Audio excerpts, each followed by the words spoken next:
Youth പറയുന്നു നിലനിൽക്കുന്ന സംഗതികളുടെ പൊളിച്ചെഴുത്താണ് സ്വാതന്ത്ര്യമെന്നത്. ശരിയാണോ? ഓഫ് കോഴ്സ്, താങ്കൾ പറഞ്ഞ പോലെ നിലനിൽക്കുന്നത് പൊളിച്ചെഴുത്ത് തന്നെയാണ് ശാസ്ത്രം എന്ന് പറയുന്നത്.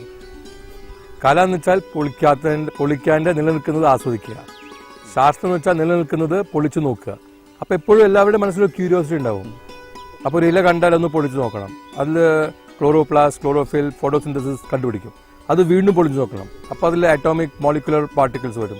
വീണ്ടും പൊളിച്ചു നോക്കണം, sub atomic particles. And then you go to nanotechnology, you go to quantum physics, you go to various theories of existence. And that curiosity must be there. ആ ക്യൂരിയോസിറ്റിയാണ് യൂത്ത്ഫുൾനെസ്സിൻ്റെ ഒരു അടയാളം, ഡൈനാമിക്സിൻ്റെ ഒരു അടയാളം. പക്ഷെ അത് വളരെ ലിനിയർ ആവാഞ്ഞാൽ മതി. It must be lateral. Lateral എന്ന് വെച്ചാൽ ഒരു പദാർത്ഥത്തിൽ മാത്രം അറിഞ്ഞാൽ പോരാ, ഒരു ഡൈവേഴ്സ് എക്സ്പീരിയൻസിന് നമുക്ക് തേടണം. അപ്പോൾ ഒരു ഡൈനാമിക് ഡൈവേഴ്സ് എക്സ്പീരിയൻസ് ആണ് നമുക്ക് ആവശ്യം.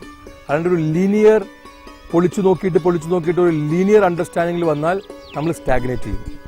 അപ്പോൾ ഒരു ലാറ്ററലായിട്ട് നമ്മൾ പല കലകളും പല കൾച്ചറുകളും പല system of evolution or social systems എങ്ങനെ ഇവോൾവ് ചെയ്യുന്നത്, എങ്ങനെ ഡെമോഗ്രഫി ഇവോൾവ് ചെയ്യുന്നത്, ഇതൊക്കെ കുറച്ച് നമ്മൾ വിദ്യാഭ്യാസ രംഗത്തില്ലെങ്കിലും കുറച്ച് നമ്മൾ വിദ്യാഭ്യാസത്തിന് പുറമേ ആയാലും നമുക്ക് നമ്മുടെ മനസ്സിനെ ഒന്ന് അറിഞ്ഞു തുടങ്ങണം. അപ്പോഴാണ് നമുക്ക് ഈ സയൻറ്റിഫിക് സ്റ്റഡിക്ക് ഒരു കൺസ്ട്രക്റ്റീവ് ഡയറക്ഷൻ കിട്ടുള്ളൂ. And youth must be curious.